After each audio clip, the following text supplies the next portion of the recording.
I now call the Higher Education Coordinating Board meeting to order. And we'd ask each person in attendance, please turn your phone off or place it on some kind of airplane mode. After the board has received or reviewed all agenda items, we will open the floor up to anyone in attendance, presidents or chancellors who wish to address the board or comments or for questions. I would like to introduce the board members that are currently sitting here with us. My name is Jerry Cash, Dr. Jim Carr from Cersei over here, Dr. Catherine Dudley, and Heather Maxey, and Carolyn Reinhardt. We also have members that are participating by Zoom, and that would be Gracine Bigger and Chad Hooten, Kyle Miller, and Lucas Pointer. They will be watching, listening. Before we enter into agenda items to be addressed by the Finance Committee, I'd like to call to on the President of UACCB, Dr. Brian Schonk, to provide us a welcome.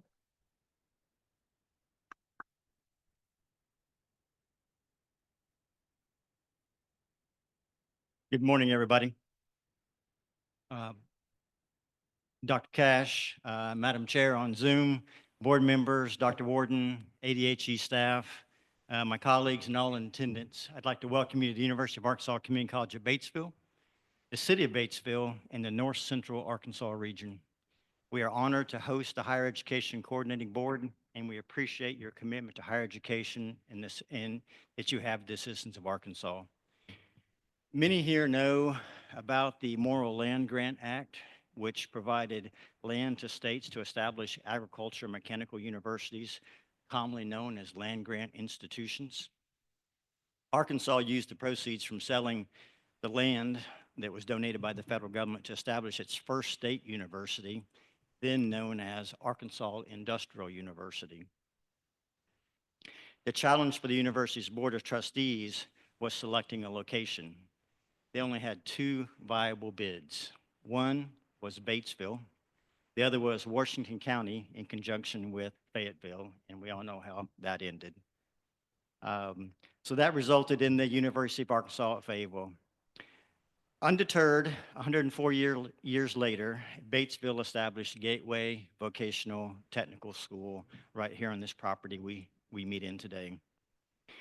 According to then State Senator Bill Walmsley, Gateway symbolized not just the entrance to the White River Basin, but also to education and a better life. By 1991, Gateway became a technical college, and in 1998, we joined the University of Arkansas system and became known as UACCB. Today, the college serves approximately 1,200 students per semester, with a student body that is 65% female, 35% male.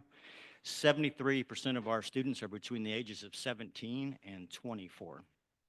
We are extremely proud of our 66% fall-to-fall retention rate and graduation rates that range between 53% and 60% over the last few years.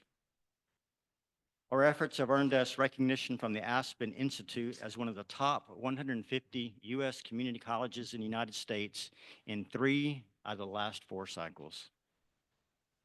We operate on a $10 million annual budget, employ 105 dedicated full-time staff, the best in the state, with our campus spread across 56 acres and 13 buildings. And we recently added 55 additional acres that we hope to develop in the very near future. This year, we unveiled our most recent strategic plan. And while I would like to spend the next 2 hours sharing all the details of that plan with you, I will focus on the key portion, which is our purpose statement. Our purpose at UACCB is encapsulated in two simple but powerful words: improve lives. We serve every day to improve the lives of our students, our community members, and all those that we touch. Education is the great equalizer, and most would agree that education remains one of the best returns on investment available. We take that to heart every day here at UACCB. As I close, I want to express my sincere appreciation for the leadership and staff of the Arkansas Division of Higher Education. Dr. Warden's leadership is exemplary, and his team follows suit, providing exceptional service. Thank you to all the ADHE administration and staff. I'd also like to give a big thank you to my staff, many of them you see around in the blue jackets this morning helping out, and especially Ms. Tiffany Gwinnett for her coordination in hosting this meeting. Thank you again for allowing us to host your board meeting and for your dedication to advancing higher education in Arkansas. I wish you a great meeting, and thank you. Okay, we adjourn from that. Moving on to item number 15, which is an action item. And this would be regards to the minutes of the July 26, 24 regular meeting and September 9, 24 of a special meeting that was held. And this will be on page 15-1 of your agenda book. And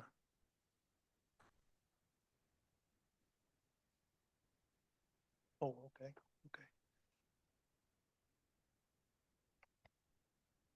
We need to back up on the comments there, and we need to call the meeting to order for this action items. And we'll do the minutes for the regular meeting as I stated. As you read over the minutes, do you find any changes or any adjustments that we need to make to those minutes? It's rather comprehensive and lengthy, but it states all that has been done. Any comments, adjustments? All that would take a motion to approve these minutes? Do I have a motion to do that? A second? Motion made and seconded to approve the minutes, so all that would be in favor say aye. Aye. All that would oppose? Okay. Action item number 16 has to do with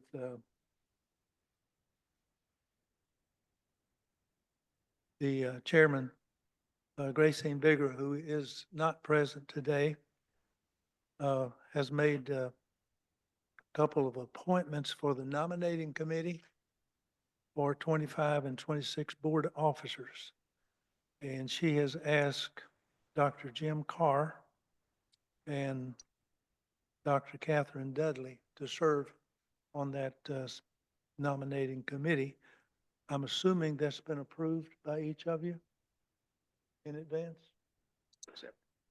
So do I hear a motion to make this appointment of the nominating committee for 25, 26 board officers? Second? Motion made and seconded. All approve, say aye. Aye. All oppose? Thank you. And I'm assuming that would be brought to the January meeting. I think she's going to be the chairman. Two of us are members. Is that how? Yeah. Okay. Action item number 17. Commissioner Warden will present the approval of 25 coordinating board meeting schedule. Yes, sir. Thank you, Dr. Cash. Appreciate all of you being here today. Thank you for making the beautiful drive up to Batesville, and you know what a wonderful campus it is. And before I get into my action items, I just want to appreciate Dr. Shank, UACC Batesville, for the hospitality, for hosting this event, and for all the for everything. It's been certainly a pleasure. So Dr. Shank, I think you're here somewhere. I appreciate you and for all those folks that you mentioned on your staff that's made this such a successful event and such a great venue to host. And man, what a great month to be in Batesville, Arkansas. Isn't it beautiful? It's gorgeous. I want to appreciate members of the board. Thank you so much for all the work that you do. And I'm always remiss if I don't thank Ms. Nicole Abernathy and the rest of our staff for the work they do on a daily basis to improve higher education. As for agenda item number 17, our coordinating board schedule for 2025, we plan to meet at Arkansas, on the campus of Arkansas Tech University on January 24th, the campus of Southern Arkansas University on April 25th, the campus of UA Pulaski Tech, July 25th, and then Arkansas State BB on October 24th. I want to appreciate all those institutions for offering to host. And with that said, I would ask that we accept the schedule and dates and locations as just announced. Okay, do I have a motion to accept these dates? Second? Okay, motion made and seconded. All that would approve of this, say aye. Aye. All opposed? They can't hear me. Okay, we've got the meeting set.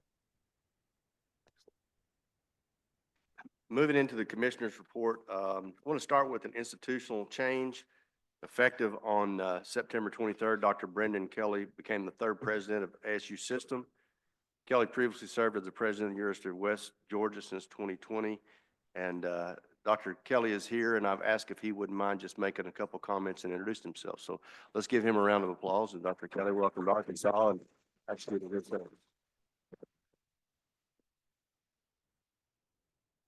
I'm always grateful when a round of applause comes before I do anything.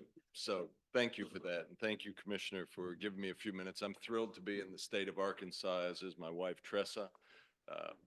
Okay, I believe that higher education is really important. Economies expand and quality of life goes up when we expand opportunities for people. And that's what comes from the work that all of the institutions in this room and this state represent for higher ed. And I anticipate doing work with all of the executive team and the chancellors throughout the ASU system to accomplish those very outcomes. I think there is nothing but opportunity ahead in this state.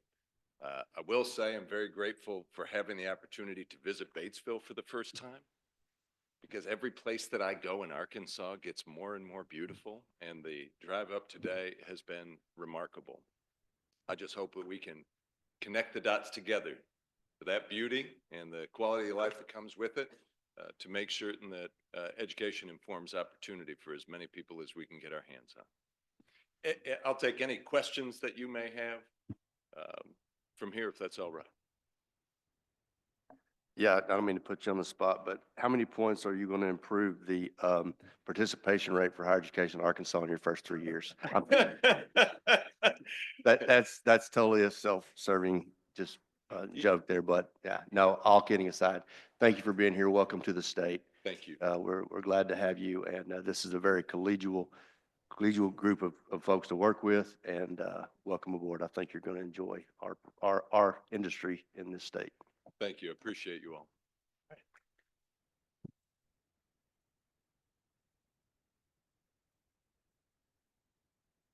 Moving right along, just a fun announcement. The Arkansas Lottery Scholarship funds and proceeds, and this opportunity is celebrating its 15th year in the state. Fun fact, since 2009, the division has awarded $1,390,788,584.13. Added to 13 cents, but the rest of it, Nick's that good. So I want to give a round of applause, $1.4 billion in lottery proceeds to help Arkansans get educated. And, you know, we're blessed to have that opportunity and be able to leverage that for our students. And as Alicia Lewis says, we always try to give money to babies to go to school. Is that her favorite thing? And so I appreciate all that Alicia does on our scholarship team do to help facilitate this process. It's not always easy, but we're always working hard to make sure that it gets done as expeditiously as we can to get those students those funds, so they don't have to have less financial concerns and about their access to education. At this time, I'm pivoting away from the typical commissioner's report to invite a friend of mine, someone who's become a friend, Dr. Tony Williams. Dr. Williams, if you want to come up. So Dr. Williams he's the director of the Arkansas Student Loan Authority.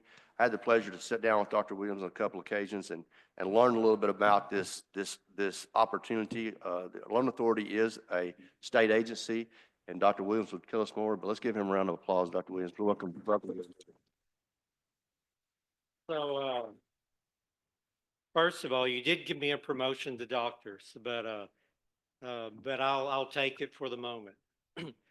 So, thank you very much.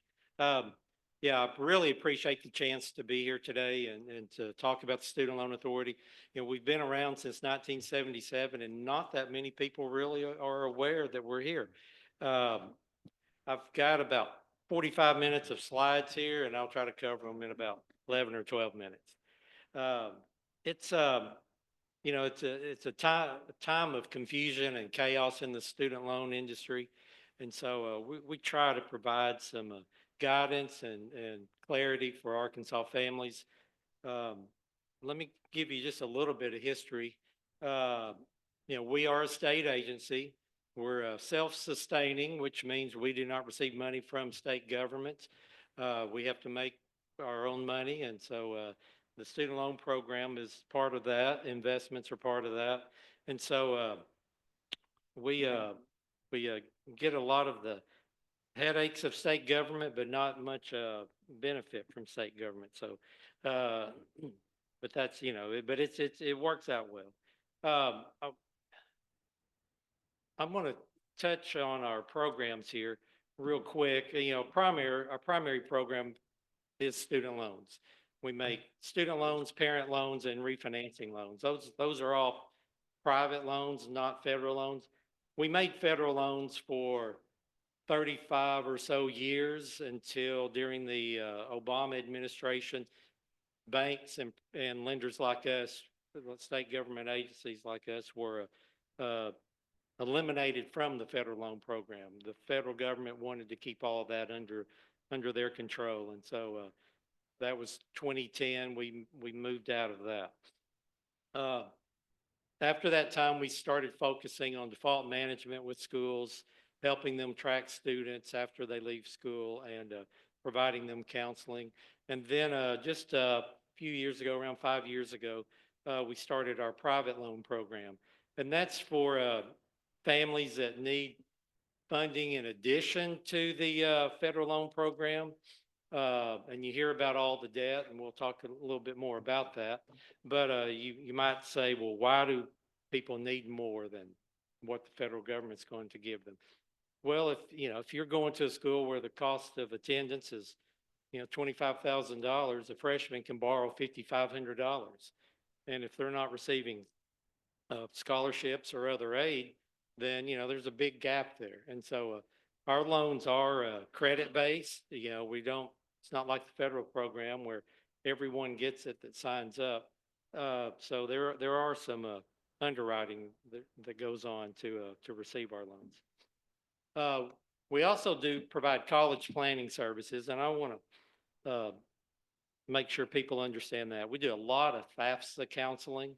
We do a lot of just guidance on how to choose a student loan or how to apply for financial aid. And we work with Alicia a lot on that and working with families and high schools across the state. If you can see on the screen, one of the things we do is we print this how to pay for college booklets. And, it's I think 24 pages and something we print every year. We've been printing that for about 20 years, and we do that in cooperation with the Division of Higher Ed. And that's a comprehensive source of financial aid information, excuse me, including federal aid, state aid, private aid, and how to apply for the programs. So we want to make sure all Arkansas families understand how to apply for financial aid. We printed, I think I said 55,000 in this, but it's actually 57,000 books this year. And we distribute those through high school counselors across the state and through the higher education institutions too when they request them. So that's a big part of our program. And then, as I mentioned, default management is a program we offer to schools. We've got 21 contracts with Arkansas colleges today. We're about to have 22, where we do track the students after they leave college. And we do that for 3 years after they leave. Uh, to, and we're tied in with national databases so we can see when they become delinquent. We provide them counseling to try to get them in a repayment program that'll help them manage their student loan debt. Arkansas was ranked 49th in the country in student loan defaults when we started that program. So that's on the wrong end. That's from ranking lowest to the highest student loan default rate. So we were at 49th in the country, where Arkansas tends to fall in a lot of categories. After 6 or 7 years, we had moved up to 27th in the country. Great. And the Department of Education stopped ranking its states, each state, after that, around 2018, 19. And, but we did move into the top half of the country. I've got another slide here in a minute. We can talk more about that. But yeah, I just wanted you to be aware that that's a really large part of what we do. So, board, I hope you can see these rates. You may not be able to. The audience can probably see them better. There are two types of student loans that, that families are seeking to pay for education. At the top, under the red, there are three types of federal loans. The standard student loan, subsidized and unsubsidized, that's what most people are receiving. Then the graduate and professional unsubsidized, then the Parent Plus loan. We talk to families a lot about what loans they should choose. And then you can see below that, our Arkansas Student Loan Authority interest rates, student loan rates at 2.95 to 6.42. The standard student loan interest rate today is 6.53. The graduate unsub is 8.08, and the Parent Plus is 9.08. So we compete well with the federal government. So there are so many variables that are involved in this. There's been a lot of talk about student loan forgiveness the last few years, and that happens sometimes and sometimes it doesn't. But we try to be really, really careful about guiding students to the right student loans. Most always we tell students, go ahead and get the subsidized and unsubsidized loan before you come to the Arkansas Student Loan Authority. But when it gets to the graduate unsub or the Parent Plus loan, our loans are typically better for the family. You can see that Parent Plus loan is 9.08% with a 4% origination fee, compared to a loan with us that's going to be 6.5%. So it's there's an obvious savings there, and we're trying to help families understand that don't automatically go with the federal loan. And then we see so many people choosing private student loan lenders like Sallie Mae and SoFi, and you can see the range of interest rates that they charge compared to what we charge. It's just incredible that Sallie Mae will still make at least half of the private student loans in Arkansas this year. They'll probably make, $35 or $40 million in private student loans when they could come through us and get half the interest rate. I have put a few numbers on the screen here. Sallie Mae's average interest rate is 11.5%. Our average interest rate is 5.7%. So for someone that borrows $40,000 and repays that over 15 years, then they're going to save $24,000 coming through us. And so that's the message we want people to understand, is that, you've got to interest rate shop. You've got to pay attention. And what we see so often is that people just see a name like Sallie Mae or SoFi and they just check the box and go with it, and without ever looking at the rate. And so we've got basically the same underwriting criteria that Sallie Mae does or SoFi. And so there's just no reason to choose them. And so we're trying to educate the financial aid offices across the state with all of our schools, and they cannot, the financial aid offices at the schools can't tell you who to choose, but they can provide good information on interest rates. And so that's a big battle for us to get our name out there and to help students make the right decision. And so we just appreciate you guys looking at this information. Tony, how many students do you all serve in a year? That number's not very high right now, since our program's relatively new, and we started during COVID, and so that was something to overcome. We'll make probably only 12 to $15 million in loans this year. Next year, we think we'll be at the 20 to $25 million in loans. It seems to me that you ought to be the lender of choice. So you would think, and it's so surprising that we see parents, because it's usually the parent making the decision, choose a higher interest rate loan when you have side-by-side comparisons. Let me just throw a few numbers at you here. In Arkansas today, there's around 13 to $14 billion in student loans, federal student loans. That's a billion, where there's only around a billion and a half of private student loans. And so there's a huge amount of debt out there. Average federal student loan debt in Arkansas is $33,000, almost $34,000 per borrower. So that's a significant amount of debt to walk out of school with. They're the top lenders the loan volume at the top schools in the state. I'm not going to get into that, but you can see University of Arkansas had $120 million in federal student loan debt this year. And then you can see that it's basically, the top schools are highest cost or highest attendance. We talked a little bit about the default rates, and I want to bring this up, and I'm not sure where my time is, but I'll try to wrap up pretty quick here.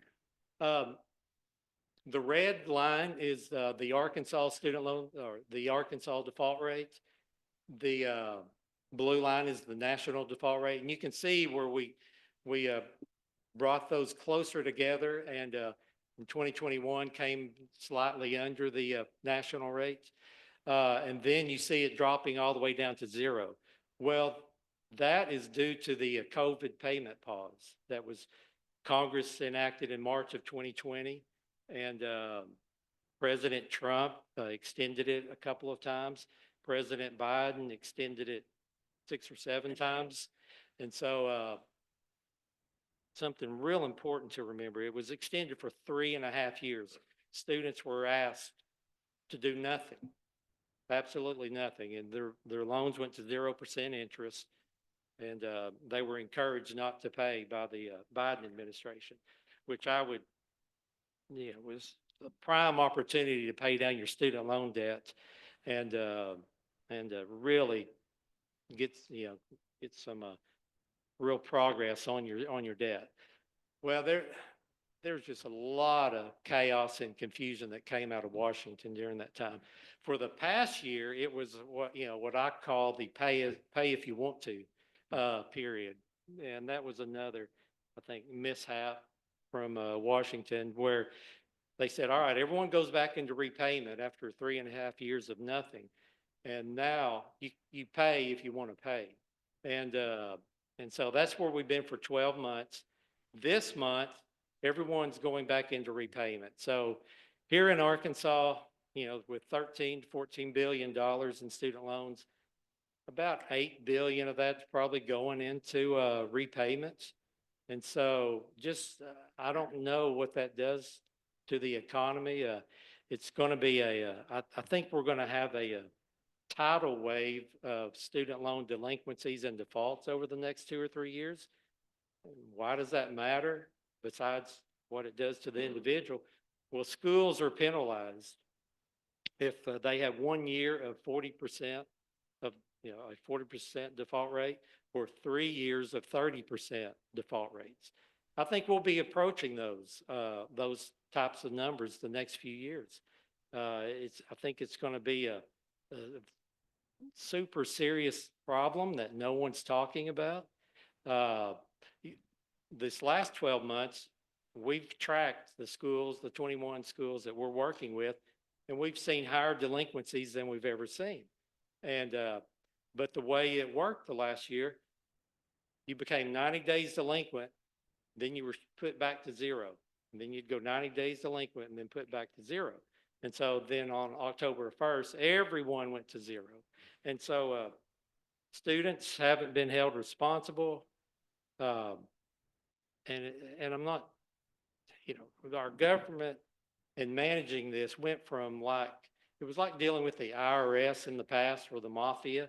It was like, if you didn't pay your student loan, it was serious. And there was serious repercussions. And I would tell everyone, avoid it at all costs. Talk to us. We can help you. We can give you a deferment or forbearance or help you through the process. But, as so many people tend to do when things get serious, they get scared and avoid it. And so I think what we're going to see is, record-setting default rates. But we'll be providing counseling to help those and working with the schools that we have contracts with. And so I think, that's something for all the schools to be aware of, to be paying attention to. Everyone's been lulled to sleep, the schools, the students, everyone, because they've been asked to do nothing for 4.5 years. And just imagine, if everyone in the country was asked not to make their car loan payment for 4.5 years or their mortgage payment for 4.5 years, and then all of a sudden say, all right, we're paying again, everyone. And so it's a really serious situation. And just, I appreciate the time today to come here and tell you about that.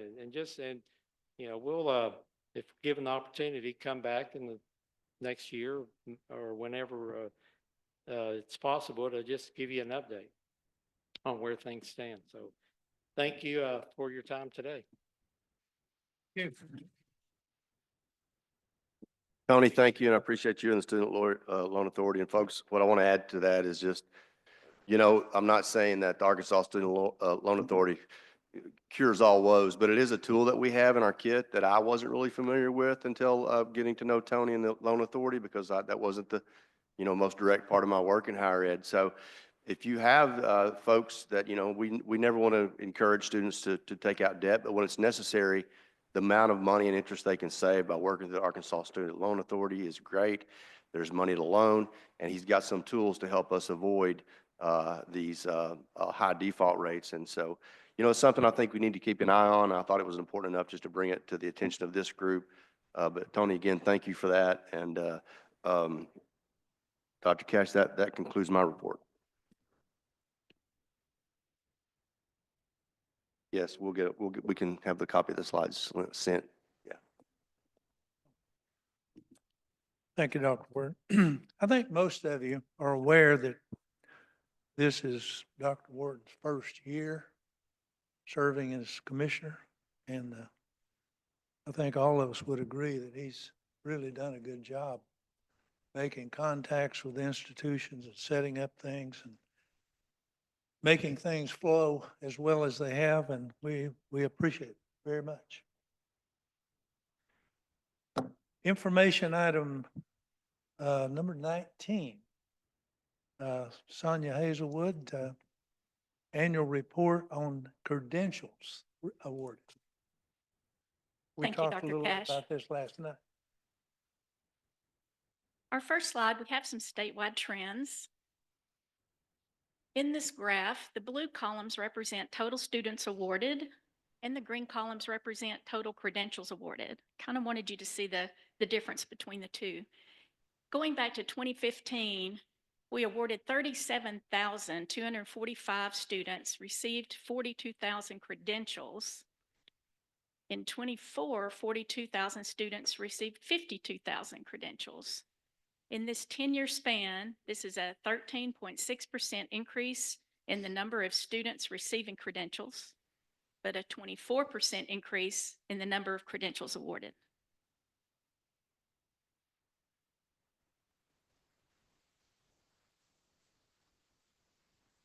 Here is a look at the Arkansas undergraduate credential trends. The number of certificates of proficiency awarded across the state has increased significantly in the past 3 years, increasing more than 2,500 awards in '24 over the 2021 COVID-affected year. Technical certificate awards in '24 increased more than 3% compared to last year.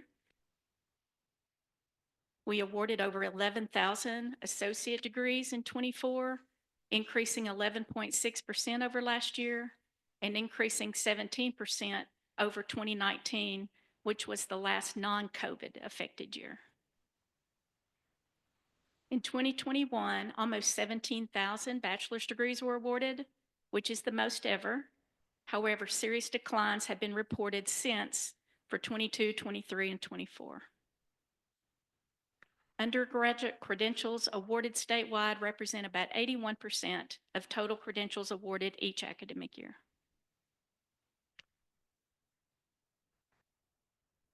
Here's a look at graduate credential trends. The most significant change at the graduate level is in the post-bac certificate category. It experienced a 37.5% increase in awards compared to last year. Over 6,300 master's degrees were awarded last year, which is the largest number ever and only the second time since 2017 to hit over the 6,000 credential mark. Every graduate level experienced increases. Master's degrees at 3.6%, postmaster specialist awards at almost 18%, and doctoral awards at 17%. Graduate credentials awarded statewide represent about 90% of the statewide credentials total.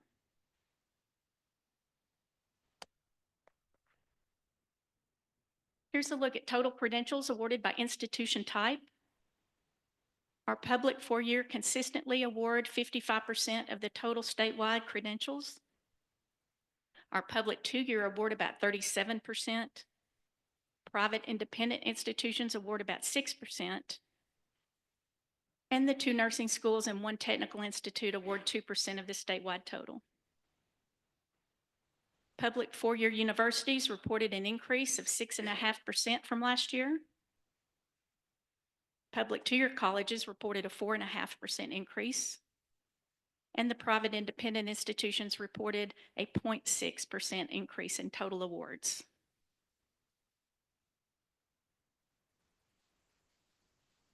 Now we're going to take a look at trends by institution type. These first few slides are for our 4-year public institutions. We're going to look at certificates of proficiency for our 4-year public. They conferred almost 2,100 certificates of proficiency in '24, which is the largest total ever awarded. 36% of CPs awarded by 4-year institutions are in healthcare, followed by 14% in business and 13% in precision production. On the right, you'll see our technical certificate chart. Public 4-year conferred 536 technical certificates in '24, which is consistent with previous years. 47% of technical certificates were awarded in the healthcare field, followed by 21% in mechanic and repair technologies.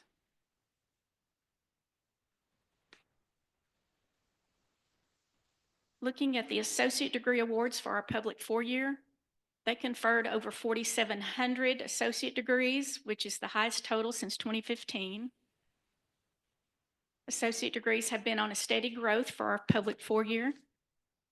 83% of the associate degrees were awarded in liberal arts general studies and healthcare. 5% were in business-related fields.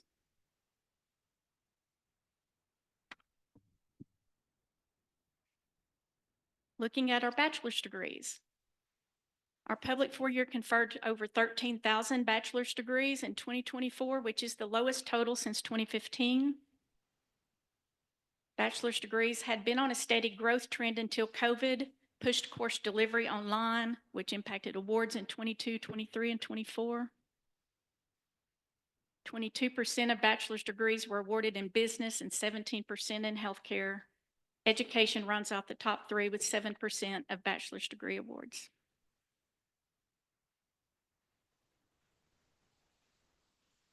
Master's awards. Public four-year conferred over 5,700 master's degrees last year. 32% of master's degrees were awarded in education.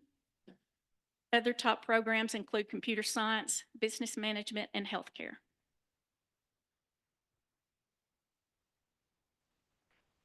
Looking at our doctoral programs, on the left, you'll see the research chart. Public four-year institutions conferred 379 doctoral research awards last year, the second largest total ever awarded. 34% of them were in education, followed by 9% in both engineering and interdisciplinary studies.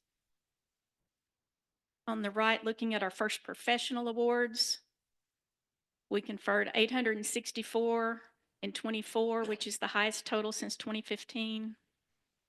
70% of them were in healthcare, followed by 30% in law.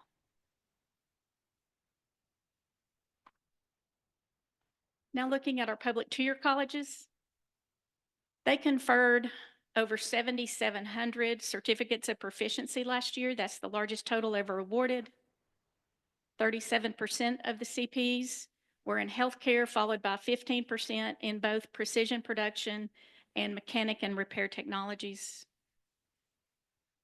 On the right, looking at our technical certificates, we conferred over 5,300 technical certificates last year for our two-year colleges. That is the third highest total since 2015.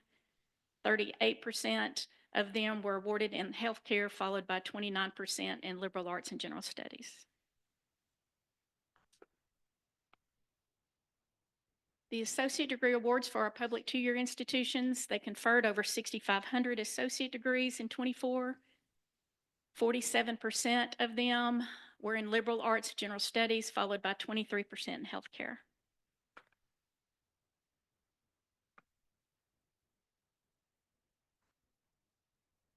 These charts look differently than before. I decided to make a change, trying to do charts with the varying number of credentials awarded by our institutions made it really difficult. That y-axis just drove me crazy. So we decided sometimes a table's the best way to go. So we just put this in a table.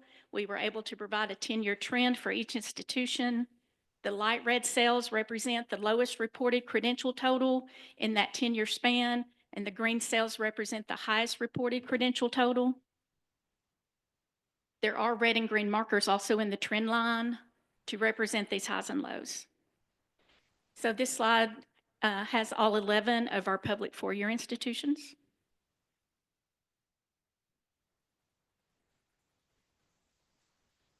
And here's the first slide of our two-year institutions. Same applies for the light red cells and the green cells.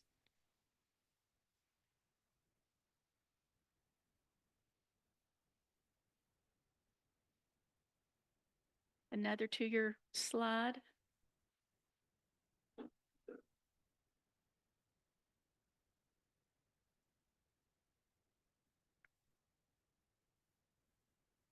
And two slides here for our private independent institutions.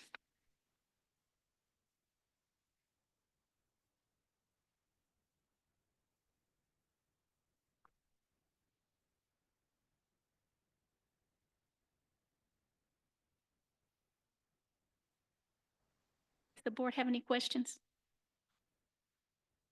I thought it was interesting that in the associate degree, 10 years ago, we had the largest number of associate degrees offered. Wonder what happened 10 years ago to cause that to bump up like that? Maybe some of our institutions could answer that question. I mean, I understand the baccalaureate degrees because of COVID and so forth going Right. down, but yes, I thought it was interesting that 6,700 10 years ago and then 6,500 now. Associate degree. Any comments? Since that's an action item. We appreciate your information. Thank you. The item number 20 is an information item, report on academic program status by Mr. Mason Campbell. Thank you, Dr. Cash. As you know, Academic Affairs Office receives notifications from our institutions of their intent to add, delete, or otherwise modify academic programs throughout the year. We present these changes to you at each quarterly board meeting. Academic programs can have any of these 6 statuses, which with the exception of the fully deleted programs are all noted on the ADHE official approved programs list. And I want to clarify every time I give this report what we mean by academic program. In this report, because these days we often consider stacked credentials to be a single program. But for this report, we consider each individual credential to be a program. So we're actually looking at each credential in this when we look at these numbers. So this slide and the next few focus on just this academic year, this last academic year of 2024, and then we'll move into a look at a five-year historical. So in AY 24, institutions added a total of 130 new programs. 31 of those were new program proposals, and 99 were letters of notification or reasonable adjustments to reconfigure. Institutions deleted or phased out 50 programs and inactivated 85 academic programs. This is a look at status changes for all of our 4-year public institutions for 24. Blue color is program additions, red is program deletions, and yellow is inactivations. ATU and ASU added the most programs last year. ATU, SAU, UA Fayetteville, and UA Pine Bluff deleted the most. And then similar, this is a look at status changes for all of our 2-year public institutions. Again, blues additions, red deletions, yellows and activations. NWAC and UACC Rich Mountain had the most program additions last year, while EACC and CARC, added, had the most inactivations, and ASU Mountain Home had the most program deletions. Just a general observation here is that 2-year institutions continue to utilize the inactivation status much more than our 4-year institutions, and there are likely many reasons for that trend, but we continue to hear that the short-term nature of those occupational training programs at 2-year institutions require a more nimble response if the program demand shifts, and that inactivation feature allows that. This graph shows status changes by award type. The Certificate of Proficiency and Technical Certificate Award types have the most status changes, with high numbers of additions and inactivations, which we would consider to be appropriate and expected. This table shows a breakdown of program status by SIP code for just the past year. And as with all these changes so far, we've separated out additions and deletions, but these are ordered by the program SIP groups with the most changes. So we just wanted to show the groups with the most adjustment overall. Some have more additions, some have more deletions. The SIP code groups with the most status changes were business, health professions, and education. And then for the next few slides, we'll take a look at status changes over the past 5 years. Program additions peaked in 2022 at 193 and have slowed modestly over the past couple of years. Deletions peaked in AY 23 and declined in the last year. And historically, program inactivations, again, were not used very often, but are becoming a more popular option because it allows an institution to place a program on hold for up to 5 years instead of permanently deleting a program. The next 3 charts show all public institutions over a 5-year period. I also want to note that these colored charts do not consider the institution size or the total number of active academic programs. You'll note fairly drastic variability in color bars as you look across the institutions. Very few institutions seem to make status changes at a steady rate. Most have years of significant change activity, and then other years of very few status changes. And then this first chart shows only the number of program additions at each institution. For the past 5 years, Black River Tech, Arkansas Tech, and ASU have had the most program additions. And then this chart shows only program deletions over the last 5 years. Again, not indicative of an institution's size or number of academic programs. UALR, UCA, and ASU have deleted the most programs over the past 5 years. And then inactivations over the last 5 years with much lower overall numbers. The next 6 charts show some status trends over the last 5 years broken out by award type. The scale of each of these, each graph has been adjusted to present the best visual line here, so be careful to note the numbers on the y-axis if you're going to compare these charts. These 2 charts show the trends for CPs and TCs, and short-term credentials continue to be the types created most frequently. These 2 charts show trends for associate and bachelor degree programs. Associate program additions are flat, while bachelor program additions are on the rise. And then these 2 show master and doctoral degrees. And I think we have 2 more in the board book for some post-bac and some other types of credentials. And then similar to the table that we looked at before that showed the zip code groupings with the most changes for just AY24, this chart looks back further over a 5-year period. We still see basically the same zip code groups that rise to the top.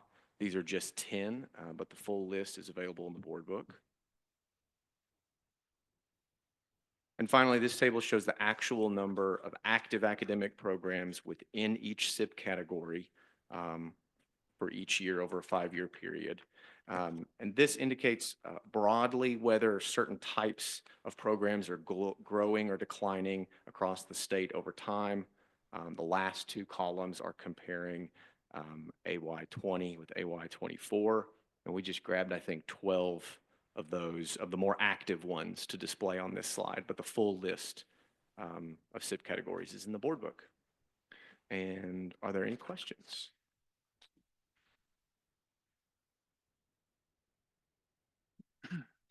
Questions from the board?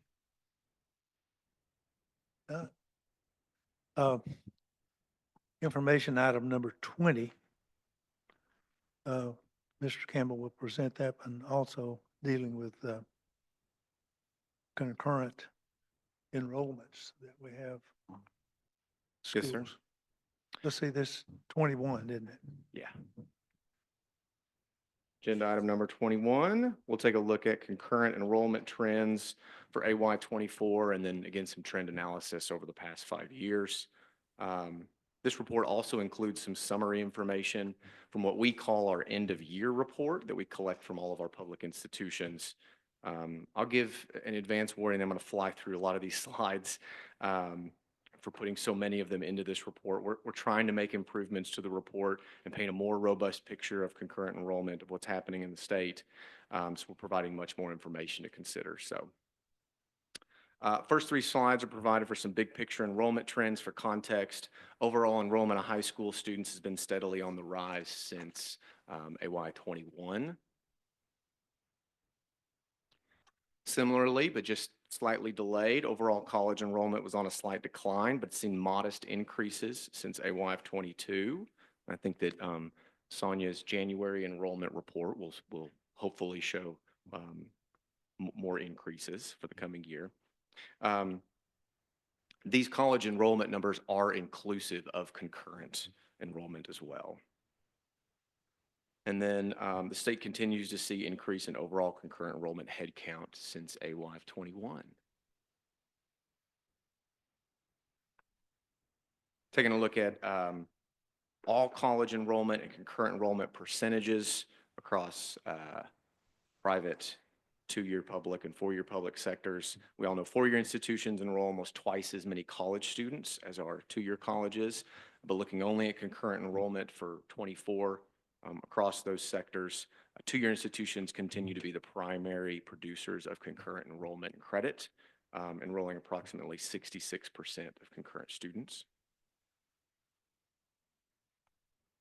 This graphic shows five-year concurrent enrollment trends broken out by sector.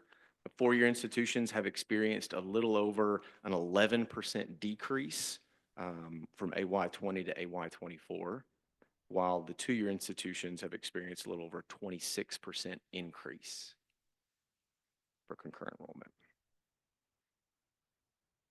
And then this year we took a look at the grade level in which students are taking concurrent courses. And for AY24, 85% of the students either take concurrent courses in either 11th or 12th grade. And then looking at all high school grade levels across the last 5 years, while 12th grade continues to experience the largest number of enrollments, it actually has seen a 5% decrease from AY20 to AY24. And then conversely, 11th and 10th grades, 10th and 11th grades have seen a 30% and a 24% increase respectively.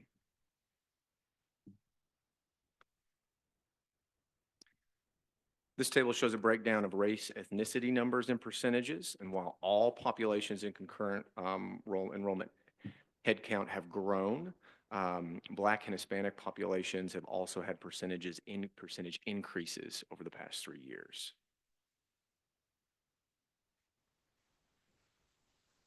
This graph shows concurrent course delivery methods from AY20 to 24. We saw a slight increase in online and hybrid courses during the years immediately following COVID, post-COVID. Those types of course offerings have largely stayed the same since. And then we also took a look at the number of courses taken by students. 65% of students enrolled in 3 or fewer courses, with most students taking either 1 or 2 courses. What was surprising is that 16% of students completed 15 or more credit hours in a single year in high school, which is the equivalent of an entire semester of college at full-time status.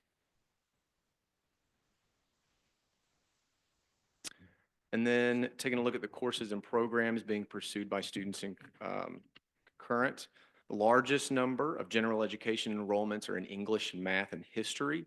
And I'll note that some of our CTE SIP codes snuck into this table. That's likely due to some reporting errors that we're working to clean up. And then this table shows the CTE courses and programs being pursued by concurrent students. Largest number of enrollments are in health sciences, mechanics, precision trades, and construction trades.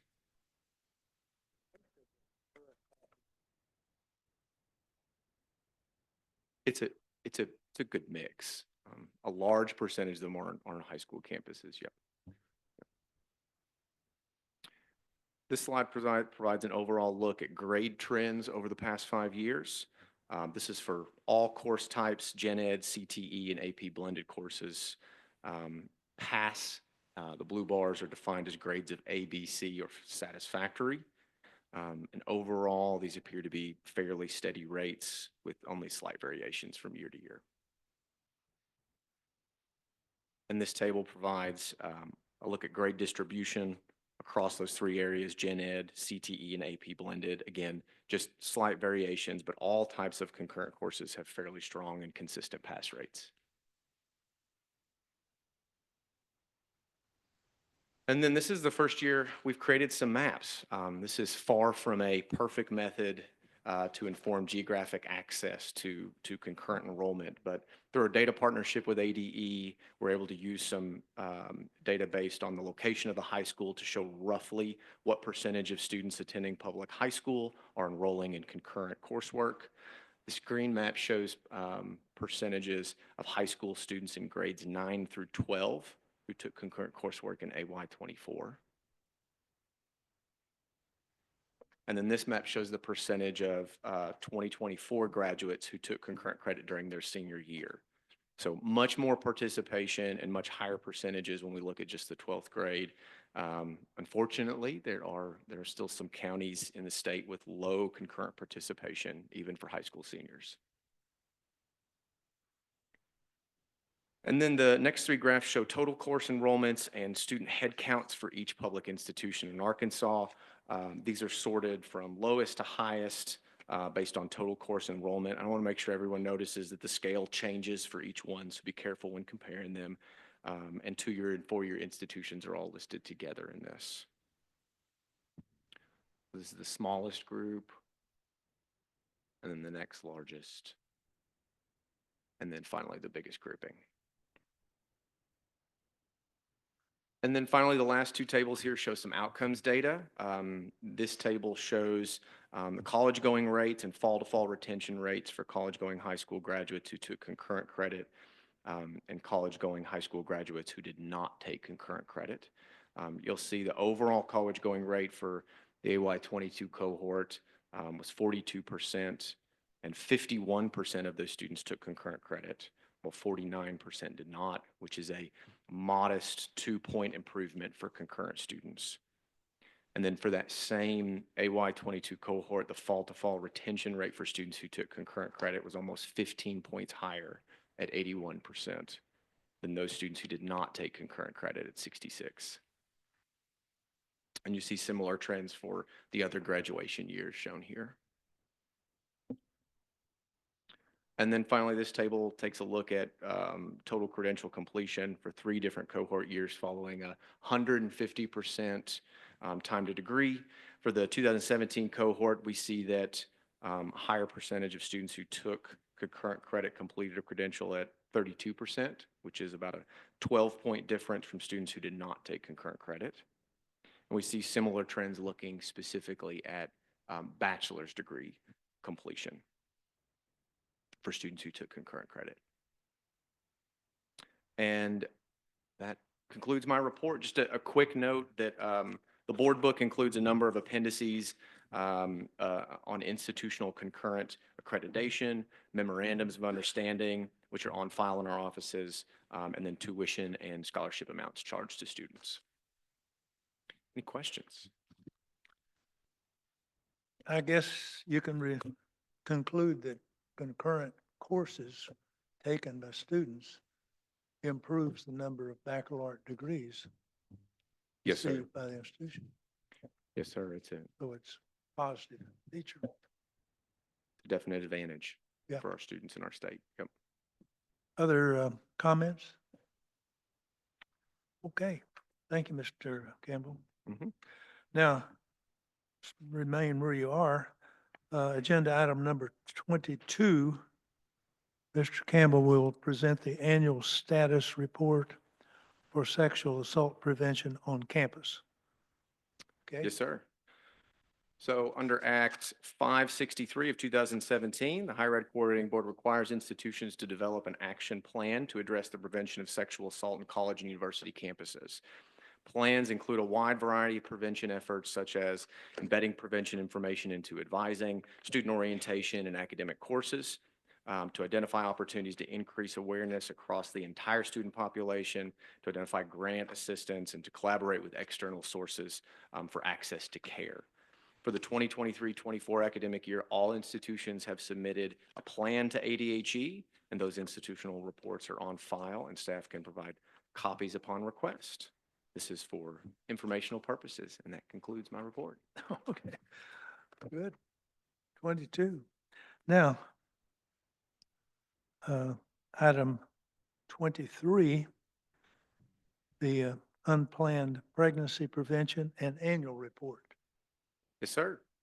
Act 943 of 2015, the Arkansas Higher Ed Coordinating Board was directed to develop an action plan to address unplanned pregnancies on college campuses. Legislation directs higher education institutions in 9 areas, including the development of methods of addressing the issue through incorporating information into coursework, to collaborate with health centers, to identify measures of student success of programming.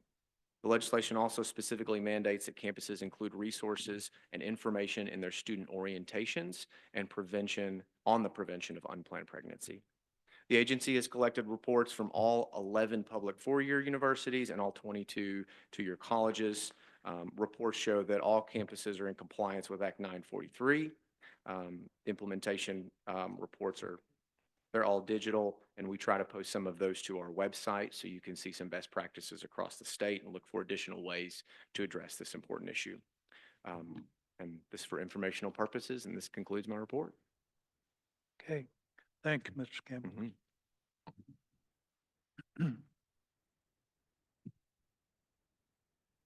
In your booklet, we have agenda items 24, 25, and 26. And those have been deferred for today's meeting. We may take action on those later, but they will be deferred for today, and no action will be taken on those.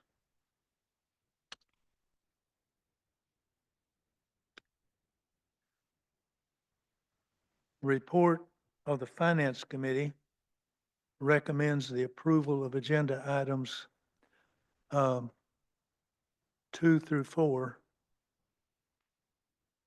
Do I hear a motion that we approve those a second? Motion made in a second, and we'll approve those, and that all those in favor say aye. Those opposed? The Academic Committee recommends the approval of items number 5 through 8 and number 12. And hear a motion that the full board approve those. Second? Motion made and seconded. Those that approve of this say aye. All opposed? Okay.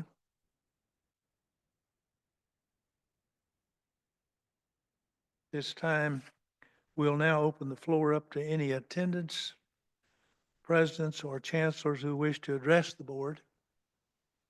And I would ask that if you address the board, please come to the microphone, identify yourself, as well as institution. So is there anyone who would like to make a comment? We welcome it.